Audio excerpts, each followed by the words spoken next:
আমরা জানি যখন আমরা ভগ্নাংশের যোগ করব তখন আমাদের হরের লসাগু লাগবে।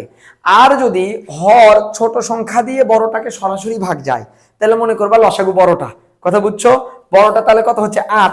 এখন এই যে লসাগু আমি পাইলাম 8, আদৌ কি 8?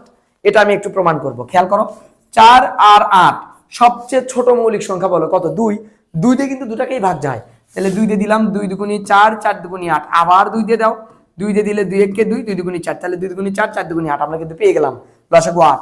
4 দিয়ে 8 কে ভাগ করলে কত? 2। 2 দিয়ে 3 কে গুণ করো, 3 দুগুণী 6, যোগ 8 দিয়ে 8 কে ভাগ করলে 1, 1 একে 1, তাহলে আমরা পাইলাম 7/8। কোথায় আছে 7/8? দেখো এখানে আছে। বুঝছো কিনা আম্মু? বুঝছো কিনা বাবা বলো? এই যে এই টাইপের প্রশ্ন, এই টাইপের প্রশ্ন বৃত্তি পরীক্ষায় বেশি এসে থাকে, যেটা কিনা অনেক সহজ। আর আমরা ঘাবড়ে যাই, বৃত্তি পরীক্ষা, আমি মনে হয় বৃত্তি পরীক্ষা পাবো না, আমার দ্বারা মনে হয় বৃত্তি পরীক্ষা হবে না। অথচ তুমি যদি নিয়মিত প্র্যাকটিস করো তাহলে কিন্তু হয়ে যাবে।